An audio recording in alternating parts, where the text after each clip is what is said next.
Imagine this. A massive global clinical crisis hits. Now, 20 different research teams scattered across the world. They're all frantically testing the same vital intervention. Let's call it Drug Z.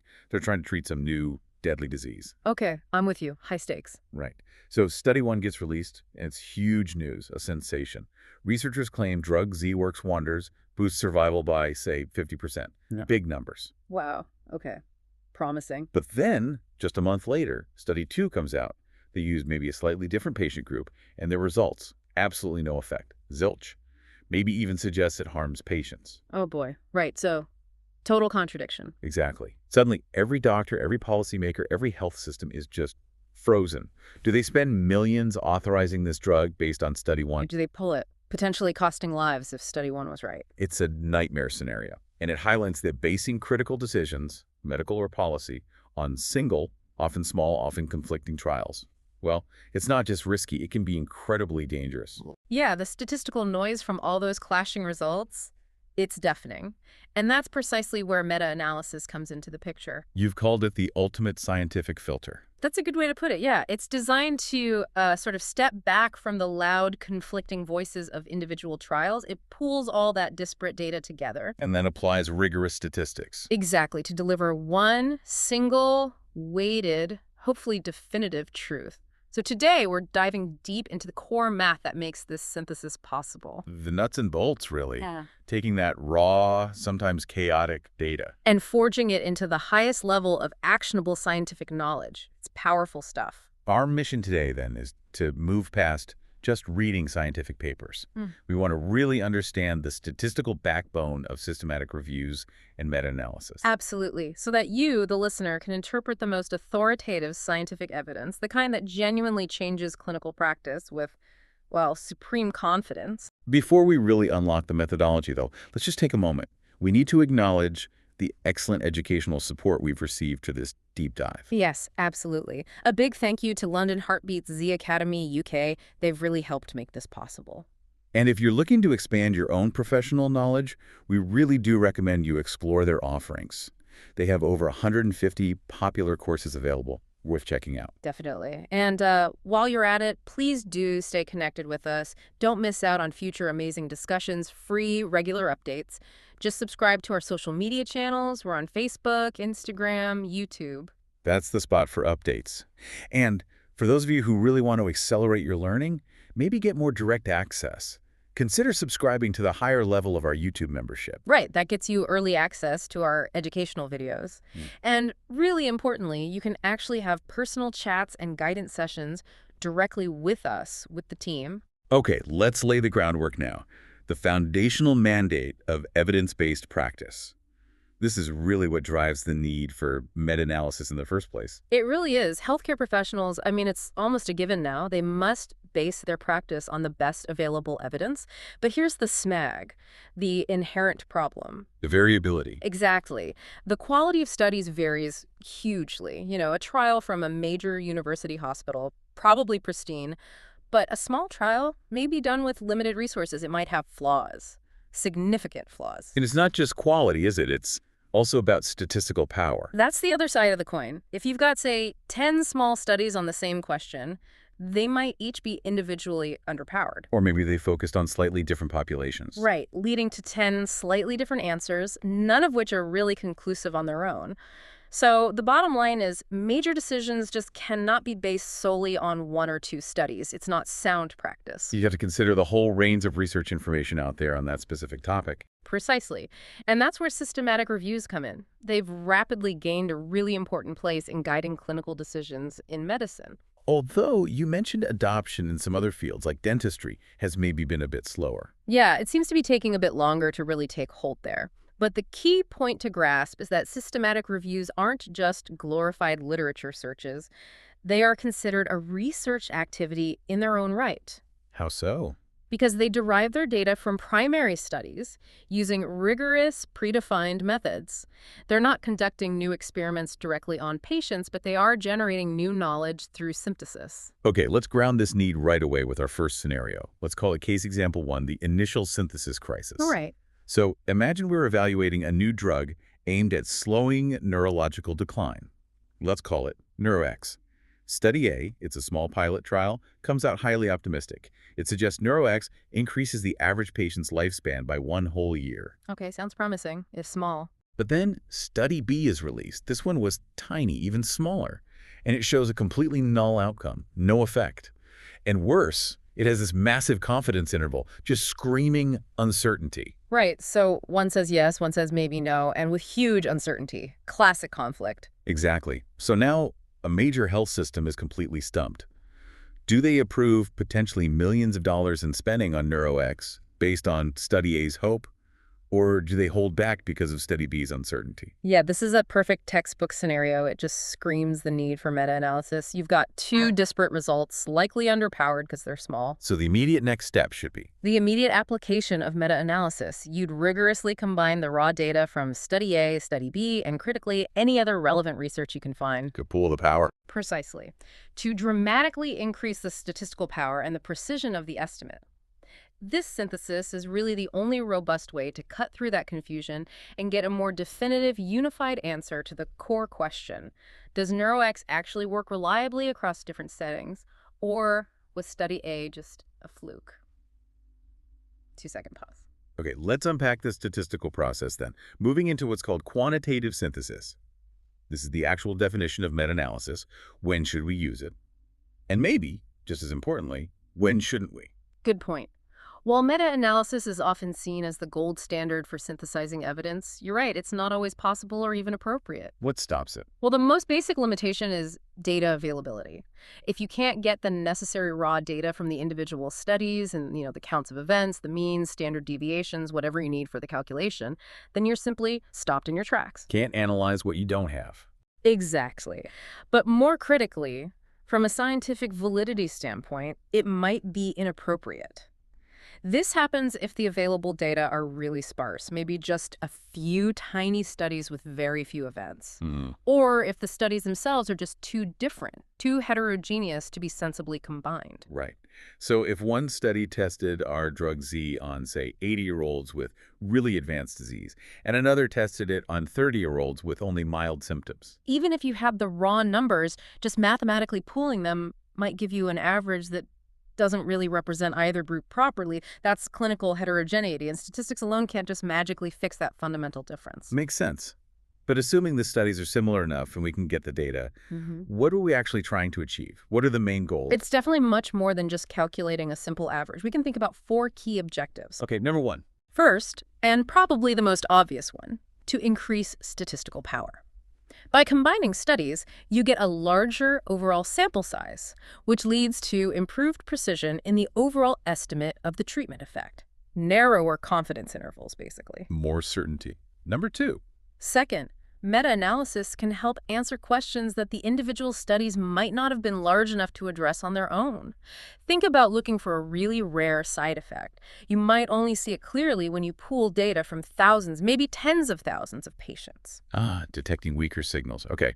Third, it aims to settle those controversies that arise from conflicting individual studies. Just like our NeuroX example, meta-analysis provides a framework to weigh the evidence systematically and reach a more robust conclusion. And the fourth objective. You said it's often overlooked. Yeah, number 4 is about generating new hypotheses. By looking at the patterns across multiple studies, maybe the effect is stronger in certain subgroups or weaker in others, the meta-analysis itself can point towards new data-driven questions for future primary research. It uses existing data to guide the next steps. That's actually a really powerful aspect. Using synthesis to direct future discovery. So how does the math actually work? You mentioned a 2-stage process. Yes, it's a very structured approach. Stage 1 involves going through each individual study included in the review. For each study, you calculate a measure of the treatment effect. Like an odds ratio or relative risk. Exactly. Those are the common summary statistics used for binary outcomes. Or maybe a mean difference for continuous data. And critically, each individual study's effect estimate must be accompanied by its 95% confidence interval, its CI. So you calculate the effect for study A, get its CI, then for study B, get its CI, and so on for all included studies. Precisely. That's stage 1, summarizing each piece of the puzzle. Which then brings us logically to stage 2, calculating an overall combined treatment effect. The pooled estimate. The pooled estimate, exactly. And this overall effect is calculated as a weighted average of those individual summary statistics you got in stage 1. And that weighting is key, isn't it? It's not It just a is simple average. absolutely crucial. The weighting is typically based on the precision of each study. Generally, it's the inverse of the variance. So a study with a massive sample size and a very narrow CI, a highly precise estimate, will carry much more weight in calculating that final average. Compared to a tiny pilot study with a wide, uncertain CI. Right. The small, imprecise study contributes very little to the final pooled result. It gets downweighted appropriately. And the standard way to visualize all of this, the individual studies, their weights, their CIs, and that final weighted average, is the forest plot. The forest plot, yes, that's the graphical workhorse of meta-analysis. 2-second pause. Okay, before we dive into visualizing that forest plot, we really need to nail down the difference between two key measures you mentioned, odds and risk. Because odds ratios and relative risks are the core metrics used to express effect size, especially for yes-no outcomes. Yes, and this is, as you said earlier, a common trip-up point. Even for people who read research regularly, they sound similar, but they measure slightly different things, especially when events are common. So let's start with the definition of odds. How is that calculated? The odds for an event happening within a specific group say, the treatment group is defined as the number of patients in that group who achieve the stated endpoint, let's say recovery, divided by the number of patients in that same group who do not achieve it. So it's successes divided by failures. Exactly. It's the ratio of success to failure within that group. Let's use that acne resolution example from the material to make it concrete. Say we have 10 patients getting a new acne treatment. 6 of them achieve resolution, meaning their acne clears up, while 4 do not. Okay. So for the treatment group, the odds of resolution are 6 achieved it divided by 4 did not achieve it. That equals 1.5. The odds are 6 to 4 or 1.5. Right. Now, let's say in the control group, who got a placebo, also with 10 patients, only 3 achieved resolution and 7 did not. Okay, so for the control group, the odds of resolution are 3 divided by 7. That's approximately 0.43. Their odds are 3 to 7 or 0.43. So we have the odds for each group, 1.5 for treatment, 0.43 for control. The odds ratio, or R then, is just the ratio of those two odds. Precisely. You take the odds in the treatment group, 1.5, and divide it by the odds in the control group, 0.43. So 1.5 divided by 0.43 gives us an odds ratio of about 3.5. Okay, or R is 3.5. Now let's pivot to risk and relative risk, almost in the exact same numbers. How is risk defined differently? Risk, unlike odds, is calculated as the number of patients who achieve the stated endpoint, recovery in this case, divided by the total number of patients in that group. Ah, so it's successes divided by the total number in the group, not divided by failures.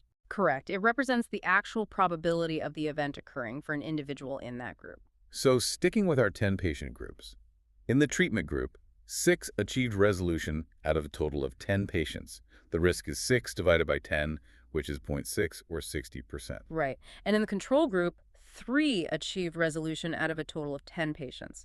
Their risk is 3 divided by 10, which is 0.3 or 30%. Okay, so the treatment group risk is 0.6, control group risk is 0.3.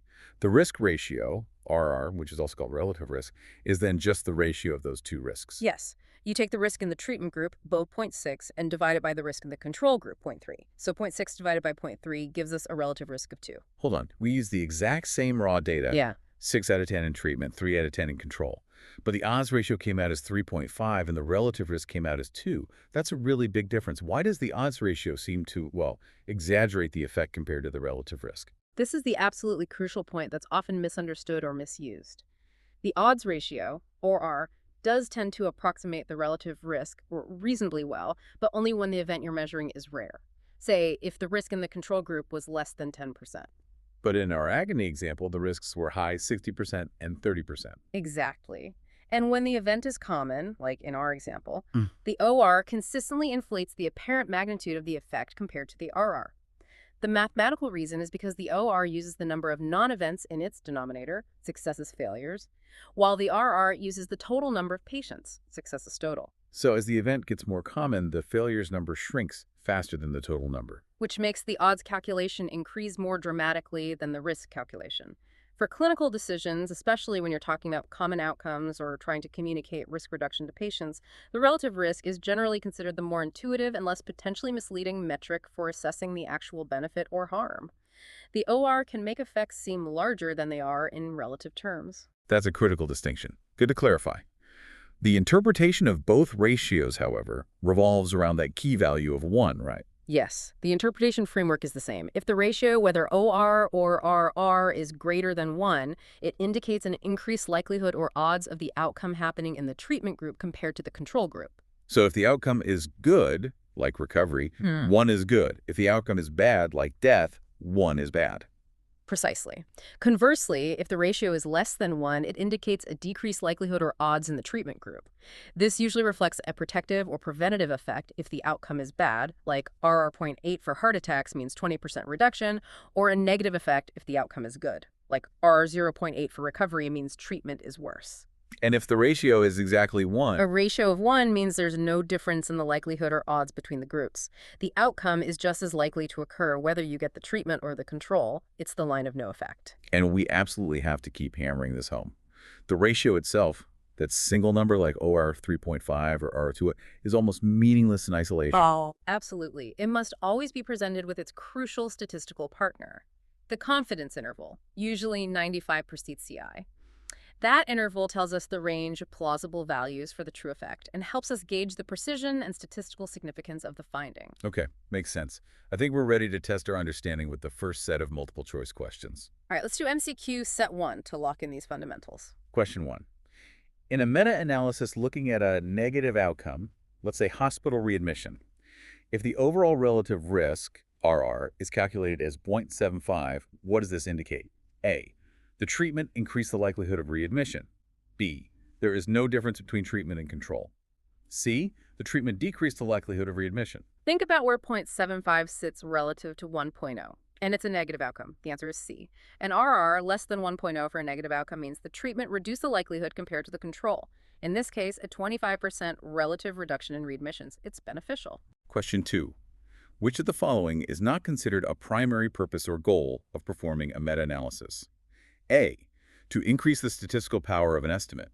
B. To generate new hypotheses for future research. C. To conduct new direct experiments on patients. What is meta-analysis fundamentally based on? The answer here is C. Systematic reviews and meta-analyses are all about synthesizing existing evidence from primary studies. They don't involve conducting new direct experiments themselves. Question 3. Let's get the definition right. What is the definition of odds for an event, like treatment success, within a specific group? A. The number of successes divided by the total number of patients in the group. B. The number of successes divided by the number of failures, non-successes, in the group. C. The number of failures divided by the total number of patients in the group. Remember the ratio. Odds is B.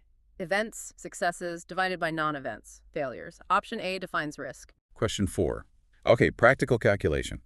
If a control group in a trial has 40 patients total and 8 of them experience a specific adverse event, what is the risk of experiencing that adverse event in the control group? A. 32 to 8. B. 0.2. C. 4.0. Risk calculation uses the total, so it's events 8 divided by total of 40. 8 divided by 40 equals 0.2. The answer is B. The risk is 20%. Option A looks like odds, failures to successes, and C is related to the odds calculation upside down. Question 5. We talked about when meta-analysis might not be the right tool. When is performing meta-analysis potentially inappropriate or misleading? A. When the individual studies included show conflicting results. B. When the available raw data is very sparse or the included studies are clinically too heterogeneous. C. When the overall pooled effect is going to be displayed using a forest plot. Conflicting results are often why we do a meta-analysis. The forest plot is just how we display it. The real problem arises in scenario B. If data are too sparse, the result might be unstable. If studies are too different clinically, apples and oranges, combining them statistically doesn't make scientific sense, even if mathematically possible. 2-second pause. All right, we keep mentioning the confidence interval. Let's talk more about this unsung hero of precision, the confidence interval, or CI. You've stressed that in systematic reviews, any estimate of a treatment effect absolutely must come with a CI. It's non-negotiable, really. The point estimate, the ORR value itself, only tells part of the story. The CI gives us the context of uncertainty around that estimate. And the 95% CI is the standard we usually see. Yes, 95% is the most common, although you do sometimes see 90% or 99% intervals used depending on the field or the specific question. What does that 95% actually mean in practical terms? The 95% CI represents the range of values within which we are 95% confident that the true underlying population treatment effect actually lies. Think of it this way. If we could repeat the exact same study, or the meta-analysis, many, many times, 95% of the confidence intervals calculated from those repetitions would contain the single, true, but unknown population value. So it's not saying there's a 95% chance the true value is in this specific interval we calculated. It's more about the reliability of the method used to create the interval. That's the technically correct frequentist interpretation, yes. It reflects our confidence in the procedure that generated the interval. In practice, most people interpret it, perhaps slightly loosely, as the plausible range for the true effect. The key takeaway is the range. And the width of that range is critical, right? Absolutely critical. The width of the confidence interval is a direct indicator of the precision of the estimate. So if a narrow CI means? A narrow CI means high precision. We have a pretty good idea of where the true effect likely lies. This usually happens with large studies or meta-analyses with lots of data and consistent results. And a wide CI. A wide CI means low precision. The estimate is uncertain. The true effect could be anywhere within that broad range. This often happens with small studies or studies with a lot of variability in their data or meta-analyses where the studies disagree. Okay, so individual study effects with CIs, weighted averaging. This all comes together visually in the forest plot. Let's unpack that now. Right. The forest plot is the standard graphical display for a meta-analysis. It packs a huge amount of information into one picture. What are the key components we see on a typical forest plot? Okay, first, you'll see a list of the individual studies included in the analysis down the left-hand side. Then, for each study, there's a graphical representation of its result. This is usually a black square with a horizontal line extending out from it. And that horizontal line is? That horizontal line is the 95% confidence interval for that specific study's effect estimate. It visually shows the range of plausible effects found in that single study. And the black square in the middle of the line. Its size varies between studies. Yes, the area of that black square is proportional to the weight that study carries in the overall meta-analysis calculation. So bigger square means more weight. Exactly. The weight, as we discussed, is determined by the study's precision typically, inversely related to its variance. So larger, more precise studies get bigger squares and contribute more heavily to the final pooled result shown at the bottom. Let's make this concrete by looking at the headache at 24 hours forest plot example provided in the source material. This one compares caffeinated coffee versus decaffeinated coffee for the outcome of headache at 24 hours. And the effect measure used is the risk ratio, RR. Okay, so right at the top, we see the comparison clearly stated. Then, down the left, we see the list of the 7 included studies. Amore Coffee 2000, Deliciosa 2004, and so on. And next to the names, there's often the raw data presented. Yes, usually. We see columns for events and total for both the caffeinated treatment group and the decaffeinated control group for each study. For instance, looking at Amore Coffee 2000, it shows 2 headache events out of 31 total patients in the caffeinated group, compared to 10 headache events out of 34 total in the decaffeinated group. Just from the raw numbers, that study seems to suggest caffeine is protective. It does in isolation. Now look further across to the weight column. We see Deliciosa 2004 carries a hefty 21.9% of the total weight in the analysis, but look at Morricone 1998, it only contributes 2.9%. So we can immediately infer that Deliciosa was likely a much larger or more precise study than Morricone. Its results will influence the final average much more. Precisely. Now look at the right-hand side. You see the individual risk ratio and the 95% CI calculated for each study. Let's go back to Amore Coffee. Its RR is 0.22 with a CI from 0.05 up to 0.92. So the point estimate, 0.22, suggests a strong protective effect for caffeine, much less than 1. And crucially, its confidence interval, 0.005, 0.92, does not cross the line of no effect, which is RR1. Correct. So based on Amore Coffee alone, the result would be considered statistically significant. Caffeine appears to significantly reduce headache risk in that specific study. But then you look at other studies, like Mama Kaffa 1999. Its RR is 1.33, suggesting increased risk with caffeine. But look at its CI, 0.68, 2.61. That horizontal line, stretches way across the value of 1.0. Right. Because its CI includes 1.0, Mamakaffa found no statistically significant difference between caffeine and decaf. This conflict between studies like more coffee, a significant benefit, and Mamakaffa, no significant difference, is exactly what the meta-analysis needs to resolve by pooling them. Okay, then there's the horizontal scale at the bottom, usually logarithmic for ratios. Here it runs from 0.02 up to 50. And there's that critical vertical line drawn at RR opens 1.0. That's the no effect line. Yes, and often there are labels indicating which side favors which treatment. Here it says favors caffeine on the left, RR1, and favors decaf on the right, RR1. And finally, at the very bottom of the plot, there's that diamond shape. That diamond represents the pooled effect, estimate the overall result from combining all 7 studies using that weighted average method. The center of the diamond aligns with the pooled point estimate on the scale, and the horizontal width of the diamond represents the 95% confidence interval for that pooled estimate. So for this specific headache example, the center of the diamond looks to be at RR equals 1.38. Correct. The overall pooled risk ratio is 1.38. This suggests that when you combine all the evidence, caffeine might actually increase the risk of headache at 24 hours compared to decaf by about 38%. But, and this is the crucial check, what about the diamond's width? The overall confidence interval. Look closely at the numbers listed for the total or pooled result. The 95 per CI for that RR of 1.38 is given as 0.96 2.0. So the interval stretches from 0.96, just barely below 1.0, up to 2.0, since that interval includes the value 1.0. The overall result is not statistically significant at the conventional 95% level. Even though the point estimate is 1.38, the range of plausible true effects includes values below 1, like 0.97, meaning a slight protective effect, and values well above 1, like 1.9, meaning nearly doubled risk. So despite some individual studies showing effects, the combined evidence here is ultimately inconclusive. We can't confidently say whether caffeine increases, decreases, or has no effect on headache risk at 24 hours based on this meta-analysis. That's the correct interpretation. The diamond crossing the line of no effect is the key visual cue for non-significance. Let's quickly reinforce this crucial interpretation skill with our second case example. Case example 2, interpreting the forest plot in action. Okay. Imagine a clinical researcher is evaluating a new heart drug designed to prevent heart attacks. They perform a meta-analysis of several trials. Their final pooled result, shown by the diamond on their forest plot, gives a risk ratio of 0.85. And the 95% confidence interval for this pooled result is 0.70, 0.98. How do we interpret that? Okay, break it down. First, the pooled point estimate. RR equals 0.85. Since this is less than 1.0 and the outcome, heart attack, is bad, it indicates a beneficial effect. The drug appears to reduce the risk of heart attacks by about 15% compared to control. That sounds good. But is it statistically significant? We check the CI. Exactly. The 95 per CI is 0.70, 0.98. Look at that range. The lower bound is 0.70, the upper bound is 0.98.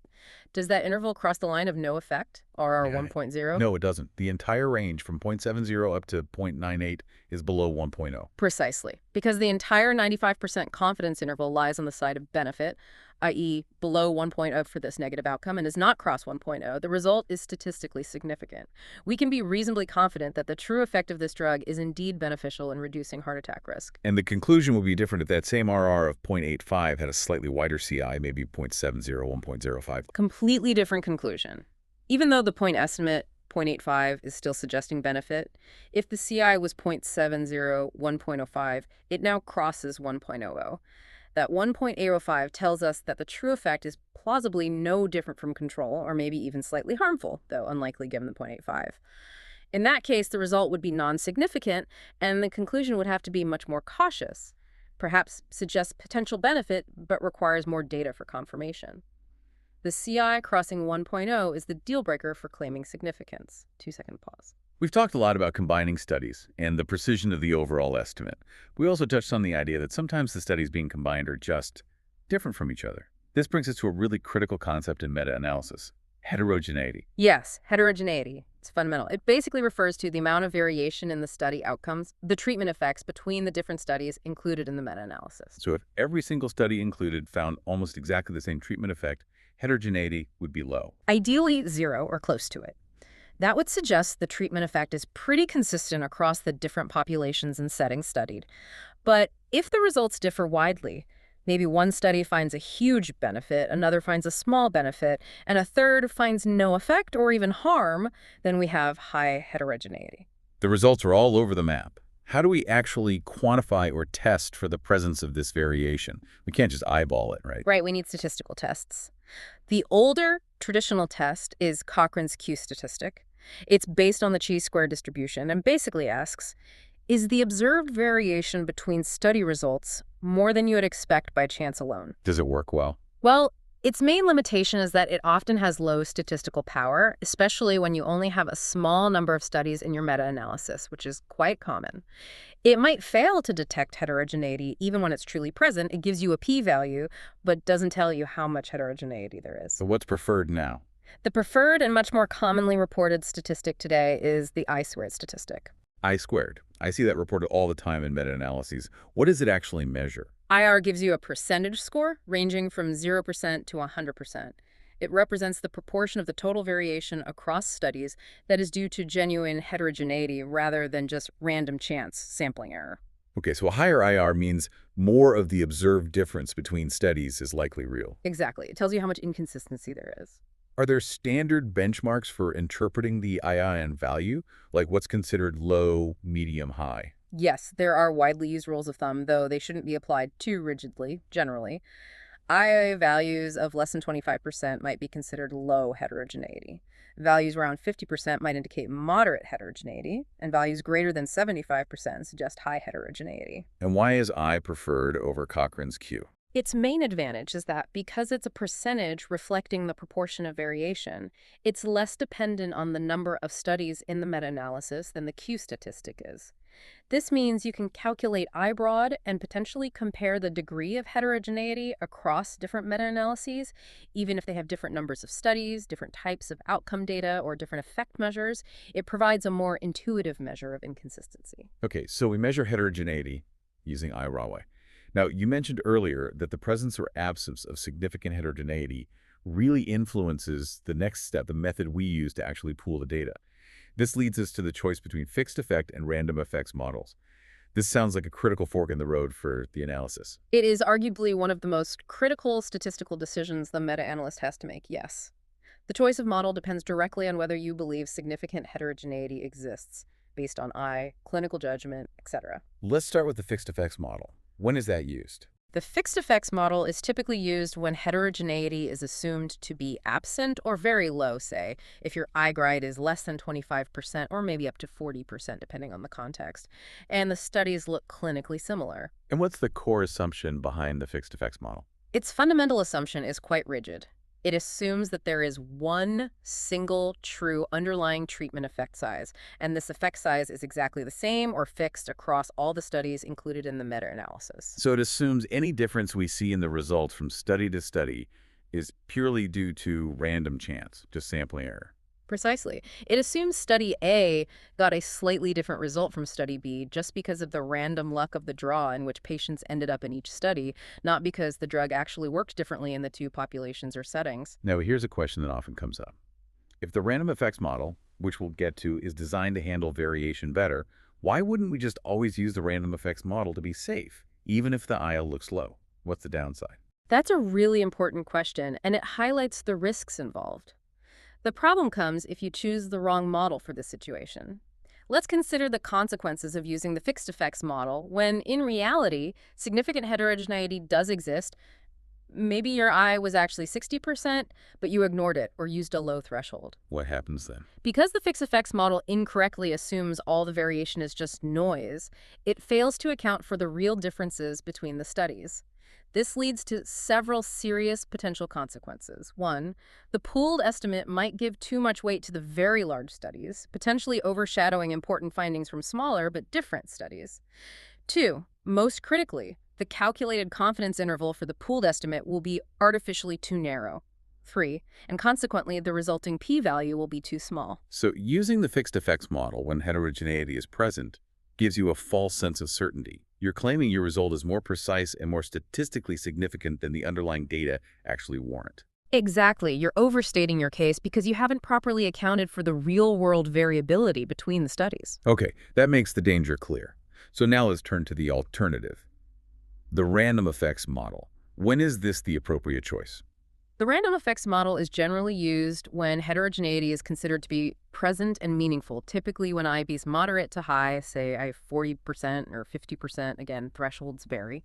What's its core assumption? How does it differ from the fixed effects model? The random effects model makes a fundamentally different and often more realistic assumption. It assumes that the true treatment effects do genuinely vary from study to study. It assumes the studies are estimating potentially different underlying effects. So it assumes there isn't just one fixed true effect, but rather a distribution of true effects. Precisely. It assumes each study estimates its own true effect, and these true effects themselves are randomly distributed around some overall average effect. It explicitly allows for the possibility that the drug really does work better in, say, one country due to genetic factors, or maybe only when administered using a specific protocol that varied between studies. And because it incorporates this extra layer of variance, the variance between the studies, in addition to the variance within each study, how does that affect the final pooled result compared to the fixed effects model?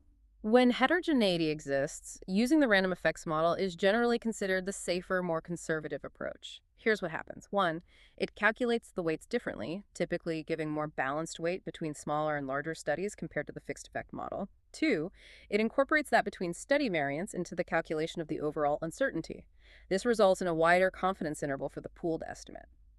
Three, and because the CI is wider, the resulting p-value will generally be larger, less statistically significant. So the random effects model, by acknowledging the heterogeneity, gives a more cautious and usually more honest estimate of the overall effect and its uncertainty. That's the idea. It reflects the fact that when studies disagree, our certainty about the single average effect should decrease. But just to close the loop on my earlier question, what if you use the random effects model when heterogeneity doesn't actually exist or is negligible, say I is near 0%? Is there a penalty then?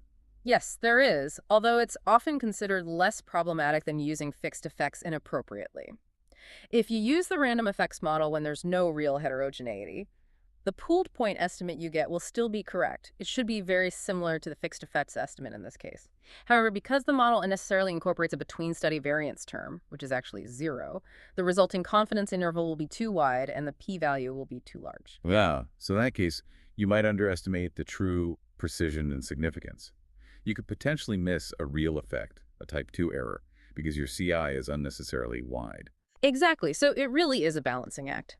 The choice of model should ideally be driven by the observed heterogeneity, like the I-value, but also by clinical understanding of whether it's plausible for the effect to truly vary across the included studies. Some analysts even present results from both models, especially if the heterogeneity is borderline. Fascinating. It really highlights how important understanding and interpreting that I statistic is. Okay, I think we're ready for MCQ set 2, focusing on these modeling concepts and heterogeneity. Let's do it. Question 6. A meta-analysis reports an I statistic of 85% for the primary outcome. What level of heterogeneity does this indicate, and which analysis model, fixed effects or random effects, would generally be considered more appropriate in this situation? A. Low heterogeneity, fixed effects model. B. Moderate heterogeneity, random effects model. Remember the benchmarks for ISOWare. 85% is well above 75%. That indicates high heterogeneity. When heterogeneity is high, the random effects model is the standard choice to account for that variability. So the answer is C. Question 7. Which statistical model used in meta-analysis operates under the core assumption that the true treatment effect size is identical across all the included studies, and that any observed differences in results are solely due to random sampling error? A. Random effects model. B. Fixed effects model. C. Cumulative effects model. The model that assumes one single fixed true effect is the B fixed effects model. The random effects model explicitly assumes the true effects vary. Question 8. What is considered a major potential consequence if a researcher inappropriately uses a fixed effects model to pool data when substantial real heterogeneity is actually present among the studies, e.g. high IA? A. The resulting confidence interval will likely be too narrow, potentially overstating precision. B. The resulting confidence interval will likely be too wide, potentially underestimating significance. C. The confidence interval will remain perfectly accurate regardless of heterogeneity. If you use fixed effects when heterogeneity is real, you ignore the between-study variance. This leads to an underestimation of the total uncertainty. Therefore, the confidence interval will be A, too narrow, giving a false sense of precision. Question 9. Which statistical measure is generally preferred nowadays for quantifying the degree of heterogeneity, inconsistency, in a meta-analysis, primarily because of its reliability and better comparability across different meta-analyses, regardless of the number of studies included? A. Cochrane's Q statistic. B. The chi-square test p-value associated with QC, the I statistic. While Cochrane's Q is the basis, the preferred measure for reporting and interpretation due to its properties is C, the ion statistic, which gives that percentage of variation due to heterogeneity. Question 10. Looking back at the forest plot interpretation, what does a narrower horizontal line, representing the 95% confidence interval, for an individual study generally indicate about that study's estimate? A. It suggests lower statistical power for that study. B. It indicates greater precision of the estimate from that study. C. It means the study's result is less likely to be the true effect. The width of the CI is all about precision. A narrower interval means less uncertainty, therefore B, greater precision of the estimate. This usually correlates with larger sample size or lower variance in the data. 2-second pause. Okay, so performing all these calculations, calculating individual effect sizes, CIs, weights, pooled estimates using fixed or random effects models, testing for heterogeneity, creating forest plots, Yeah. this clearly requires specialized tools. You can't just do this easily in a standard spreadsheet. No, definitely not. You really need software dedicated to meta-analysis, and thankfully there are quite a few options available now. The source material mentioned a review that looked at 6 specific programs. Right. They assessed differences in features, results, and usability. The programs reviewed were Comprehensive Meta-Analysis, often called CMA, Meta-Analysis MetaWin MX, Revman Review Manager from Cochrane, and WheezyMay.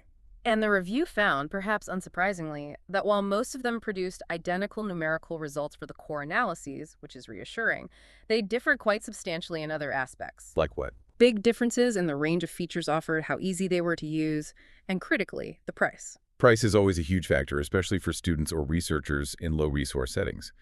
What did the review find there? It highlighted a massive range. For example, the corporate single-user price for CMA, which consistently scores very high on usability and features, was listed at around 1,295 times. Wow, okay.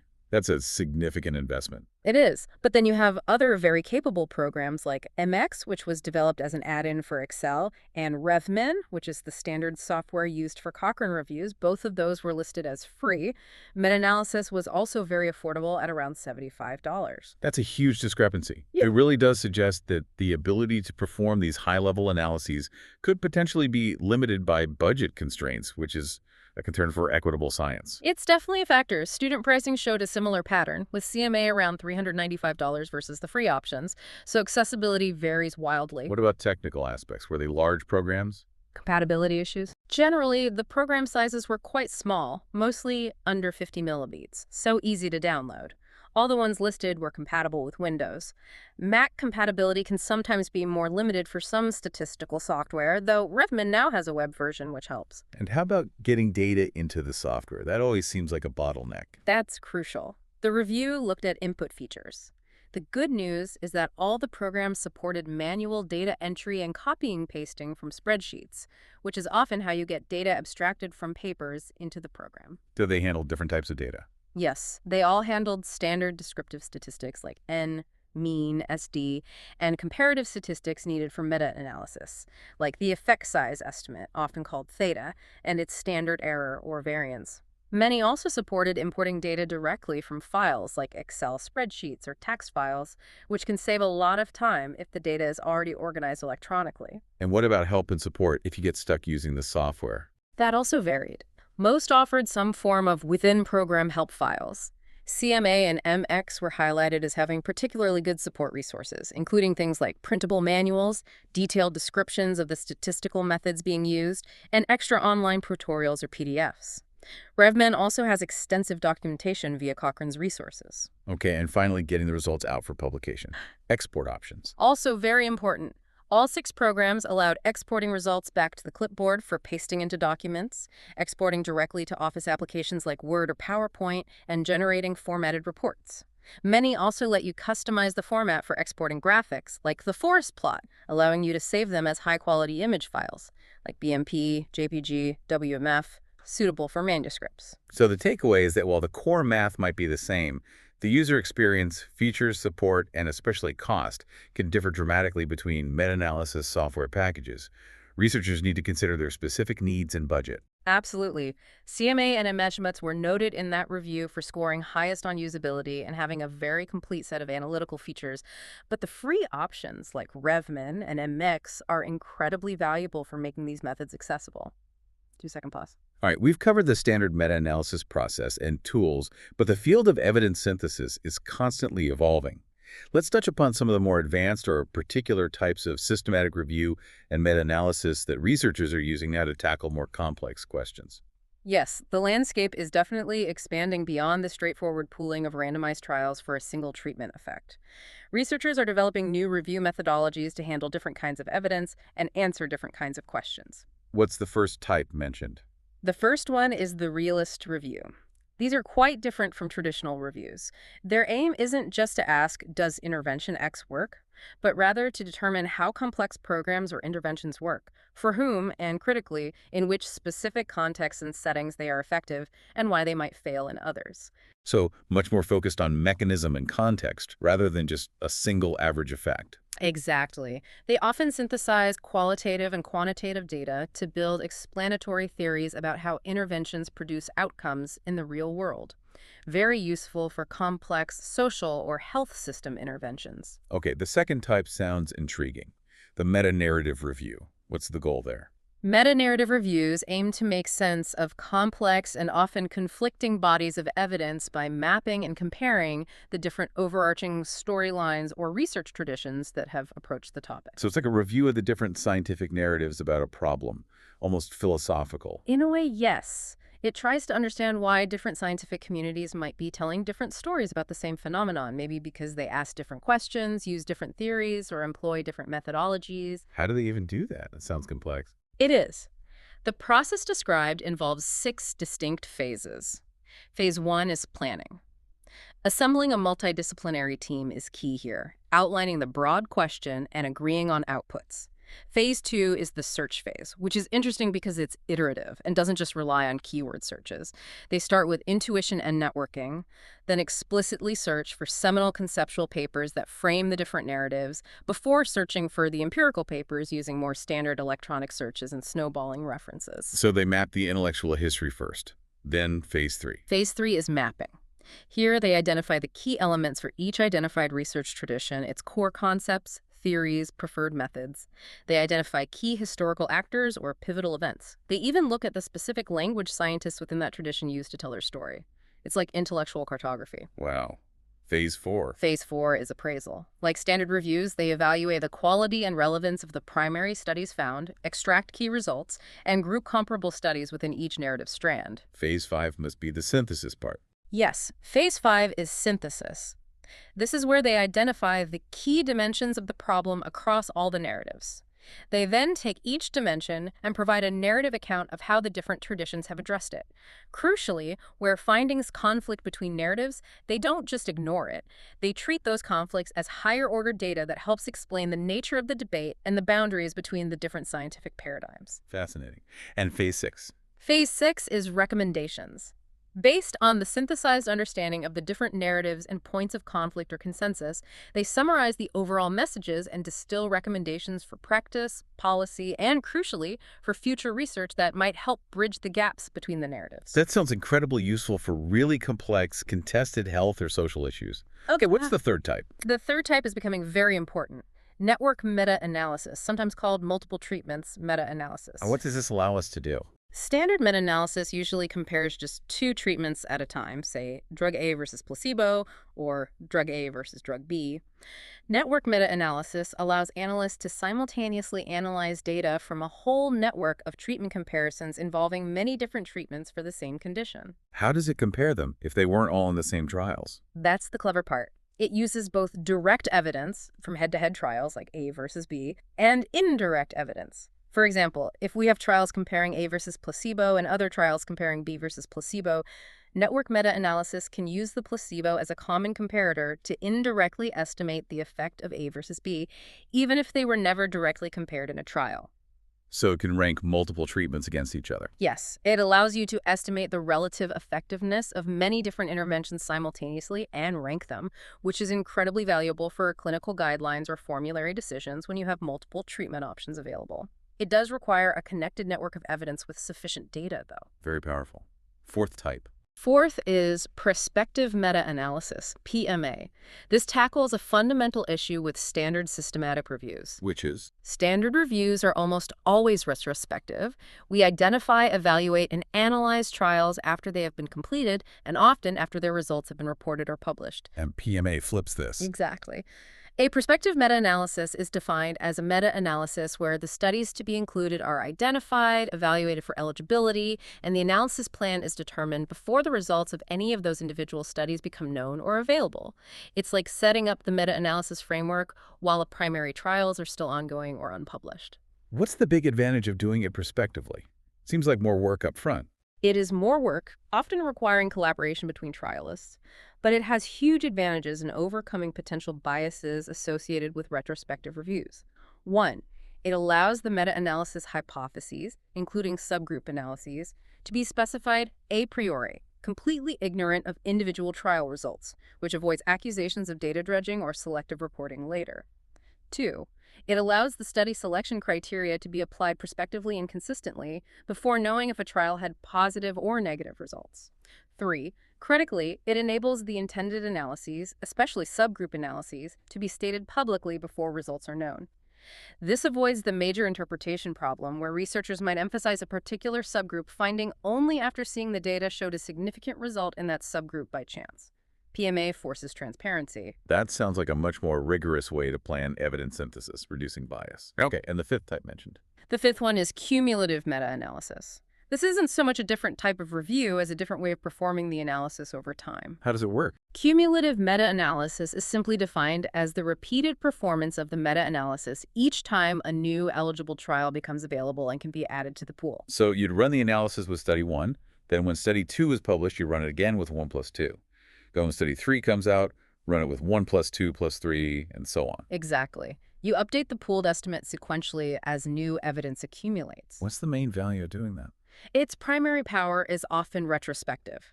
By plotting the pooled estimate and its confidence interval over time, usually ordered by the publication date of the trials, cumulative meta-analysis can retrospectively identify the exact point in time which specific trial's addition caused the treatment effect to first reach conventional levels of statistical significance. So we could see, for example, that maybe a treatment was proven effective based on trial number 5 back in 1998, even though it wasn't widely adopted until 2005. Precisely. It can be a powerful tool for understanding the history of evidence development and identifying potential delays in translating proven interventions into practice. 2-second pause. We've covered a lot of ground. The core statistics, the forest plots, the software, the advanced review types. Now, let's bring it back to the practicalities.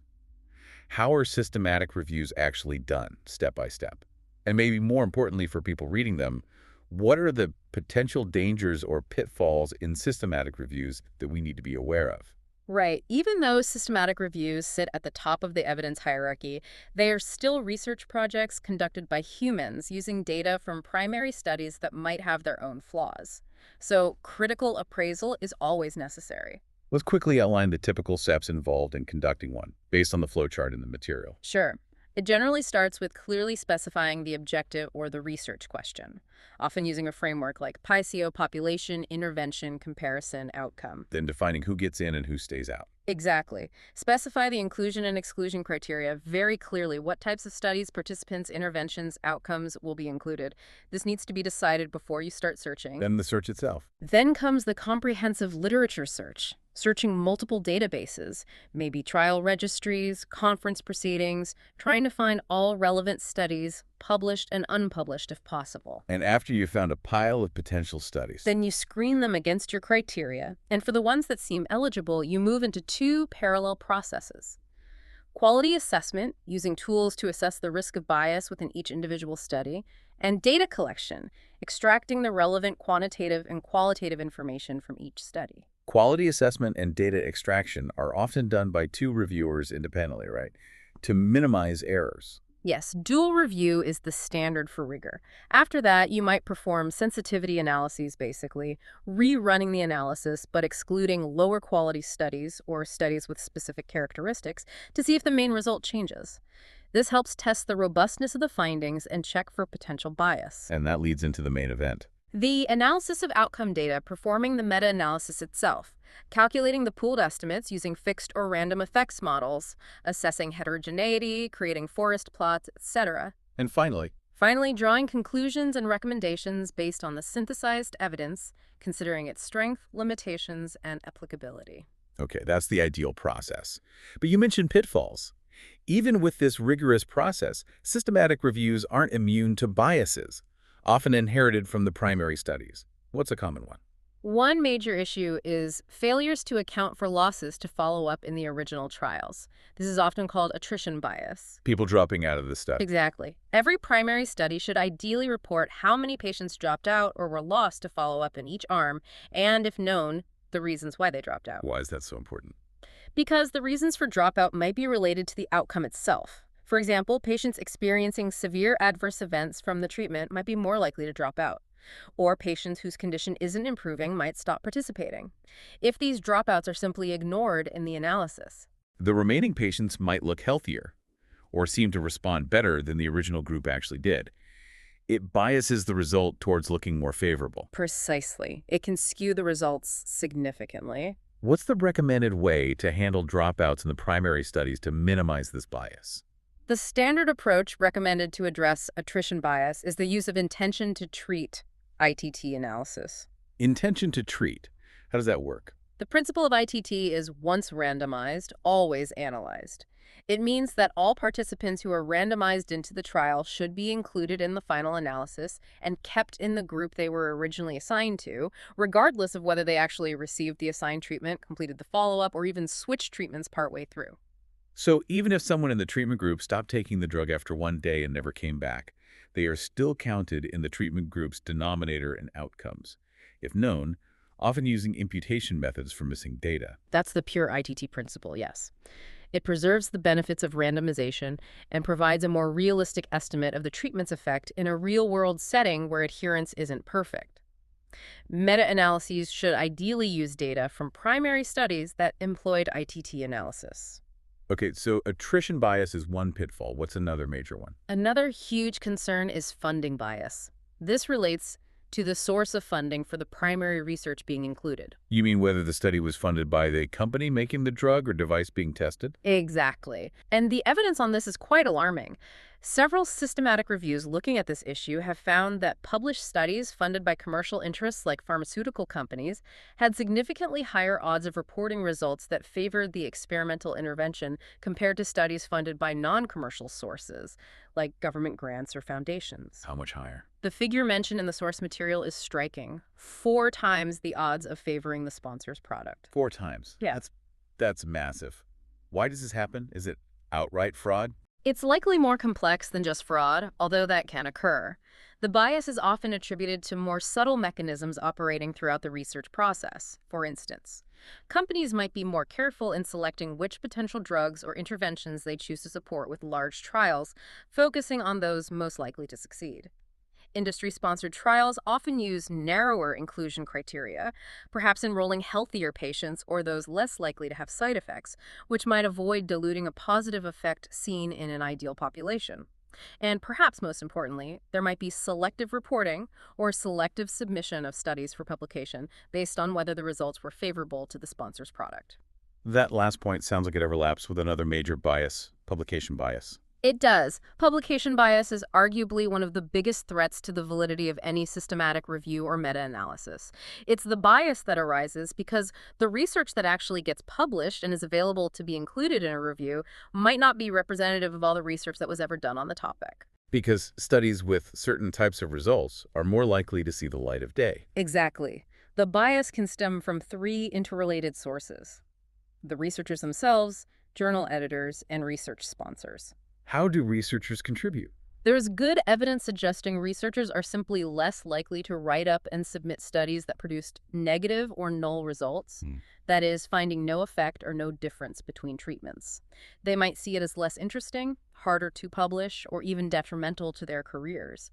This is sometimes called the file drawer problem.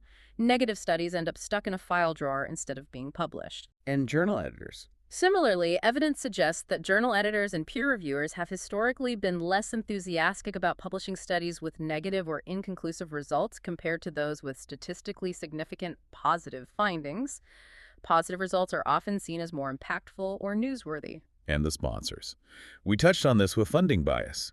Yes, sponsors, particularly in the evaluation of pharmaceuticals or medical devices where there's a huge financial stake, clearly have an interest in positive results being published and negative or harmful results perhaps being delayed, spun, or not published at all. The source material breaks publication bias down into 3 stages. Can you walk us through those? Sure.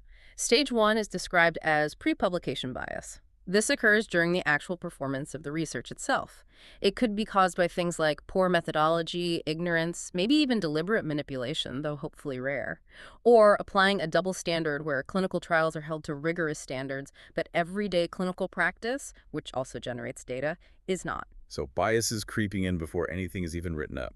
Stage 2. Stage 2 is the classic publication bias we've been discussing. The decision by journals or reviewers to accept or reject a manuscript for publication based, consciously or unconsciously, on the direction or strength of its findings rather than solely on its quality and relevance. Having reviewers with conflicts of interest is a concern here too. And stage 3. Stage 3 is post-publication bias. This occurs after primary studies are published. It relates to biases in how those published trials are interpreted, cited, reviewed, or included in subsequent meta-analyses. For example, reviews might selectively cite the positive studies or downplay the negative ones, even if both are published. This seems like a massive problem.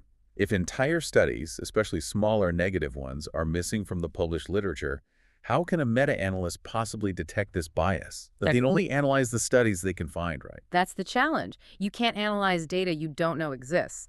However, there are methods meta-analysts use to try and detect the likely presence of publication bias, even if they can't recover the missing studies themselves. The most common graphical tool for this is the funnel plot analysis. The funnel plot? We saw the forest plot visualizes the results. What does the funnel plot show? The funnel plot is a different kind of scatter plot.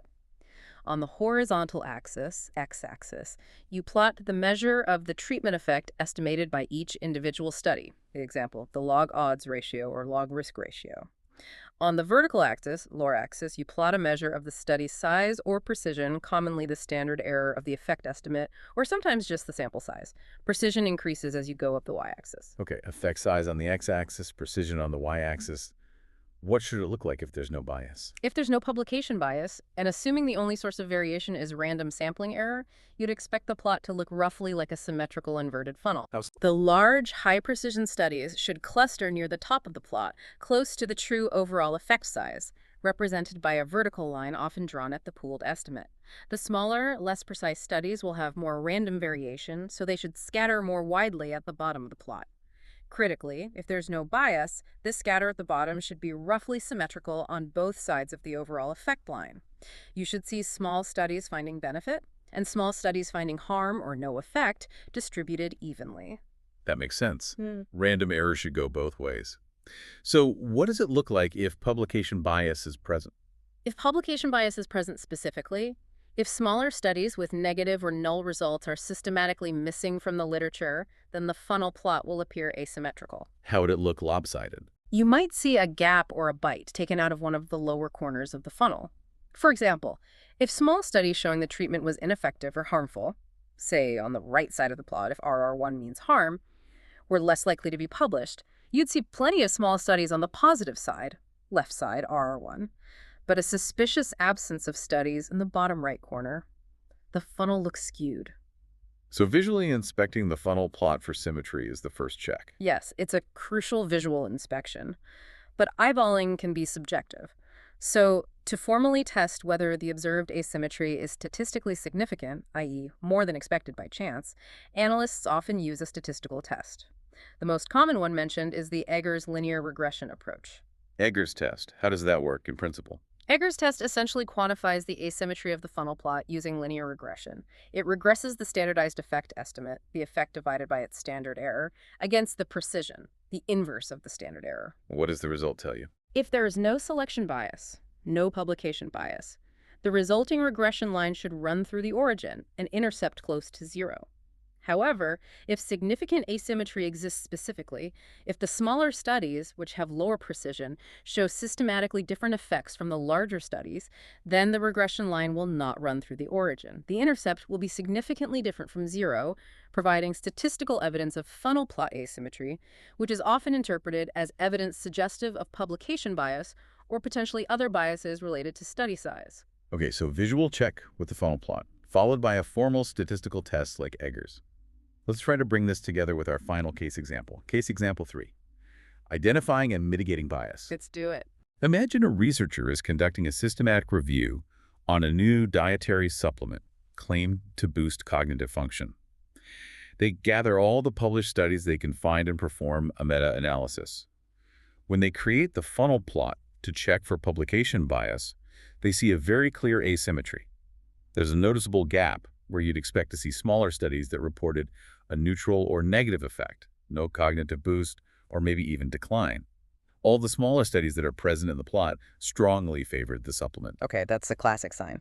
The visual asymmetry is a huge statistical red flag. It strongly suggests that publication bias is likely operating those smaller trials, finding the supplement didn't work, probably never got published, or were harder to find. So what should the researcher do next? They can't just ignore this, right? Absolutely not. The first step is to formally test that visual asymmetry using Egger's test, or a similar test like Begg's test, if the test confirms statistically significant asymmetry. Then they have evidence of bias. What can they actually do about it in their analysis?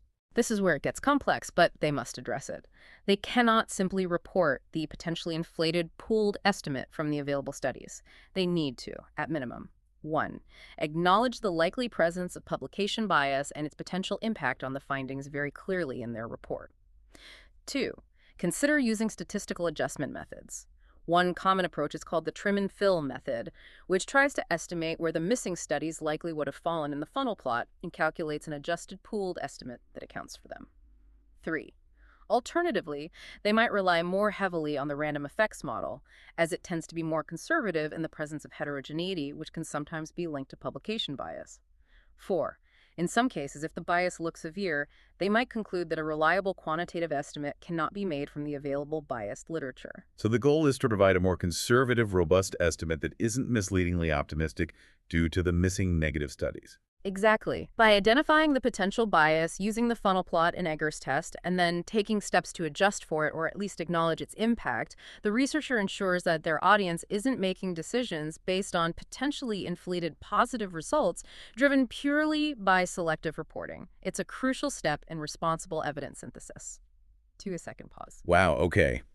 We have journeyed deep into the statistical engine room of evidence-based medicine and systematic reviews. From odds ratios to forest plots, heterogeneity to funnel plots. Let's try to boil this down and summarize the absolute top takeaways that listeners really need to hold on to from this deep dive. Sounds good. Let's crystallize the key messages. Takeaway 1. The core of meta-analysis. Remember, it's fundamentally a two-stage statistical process. Stage 1, calculate an effect size, like an odds ratio or relative risk, and its confidence interval for each individual study. Stage 2, combine these individual effects into a single overall pooled estimate using a weighted average where more precise studies get more weight. And don't forget that crucial difference. The odds ratio, OR, can inflate the apparent effect size compared to the relative risk, RR, especially when the outcome is common. RR is often more intuitive for relative change, and the results are ideally displayed visually in that information-packed forest plot. Perfect. Takeaway 2. The interpretation threshold, the line of no effect. For ratio measures like OR and RR, the value of 1.0 is everything. It's the line dividing benefit from harm or indicating no difference. The absolute key to interpretation is whether the confidence interval for the pooled estimate, the diamond on the forest plot, crosses that line of 1.0. If the CI crosses 1.0, the result is not statistically significant at that confidence level, usually 95%. No matter where the point estimate falls, if the CI includes 1.0, the finding is inconclusive. If the entire CI is on one side of 1.0, then it is statistically significant. Couldn't say it better myself. Takeaway 3. Heterogeneity is key. Remember, heterogeneity is the variation or inconsistency in results between the studies being combined. We measure it primarily using the I statistic. High I, say 50–75%, indicates substantial inconsistency. And why does that matter so much? Because high heterogeneity signals that the studies might be too different to simply average using a standard fixed effects model. It usually demands careful consideration of why the results differ. And statistically, it generally requires the use of a random effects model for pooling the data. Using random effects acknowledges the extra variability and typically results in a wider, more conservative confidence interval, avoiding an artificial sense of precision. Right. Don't use fixed effects if I-base to rates high, or you'll get CIs that are too narrow. Okay, final takeaway. Takeaway 4. Be aware of bias. Even systematic reviews, the highest level of evidence, are not immune to bias, often inherited from the primary studies they include. Be particularly critical about potential attrition bias, bias dropouts, funding bias, industry funding links to favorable results, and especially publication bias, missing negative or null studies. And we have tools to look for the big one, publication bias. Yes. Always look for a funnel plot in a meta-analysis. Check it visually for asymmetry. Are the small studies suspiciously clustered on one side? And look to see if the authors performed a formal statistical test for asymmetry, like Egger's test. If bias is suspected or confirmed, the reported pooled estimate should be interpreted with extreme caution, or hopefully adjusted methods were used. Don't just take the summary number at face value. Excellent summary. The core process, the magic number 1.0, and the CI, the importance of IRIOS and model choice, and the ever-present threat of bias, especially publication bias checked by funnel plots. Got it. Now, before we wrap up, here's something to really chew on. A final provocative thought, perhaps. Go for it. We talked about systematic reviews combining past evidence. We talked about perspective meta-analysis helping define the future research agenda without hindsight bias. But then we also mentioned cumulative meta-analysis, which constantly watches the evidence accumulate over time, pinpointing the exact moment a treatment effect reaches statistical significance. Okay, so what's the implication? Well, think about what this means for how we generate and understand evidence. We seem to be moving away from the idea of science delivering single, definitive conclusions at discrete points in time. And moving towards what? Towards a more continuous, evolving map of certainty. Cumulative meta-analysis allows us to see, in retrospect, exactly when the weight of evidence tipped. So the really interesting, maybe even unsettling question is, what existing treatments, ones we use every day, might we find were actually statistically proven to be effective or ineffective, or even harmful potentially years before that evidence was widely recognized and adopted into clinical practice? Wow. That implies there could be significant lag times between when the truth becomes statistically evident in the cumulative data and when practice actually changes. That is a powerful thought to take away. How do we bridge that gap? That's the multi-billion-dollar question, isn't it? It involves better dissemination, guideline development, overcoming clinical inertia. But recognizing it starts with understanding these powerful synthesis tools. Indeed. Well, this has been incredibly insightful. Thank you for guiding us through the complexities of meta-analysis statistics. My pleasure. It's crucial information for anyone engaging with medical evidence. And thank you all for joining us for this deep dive. We truly appreciate your time and your curiosity.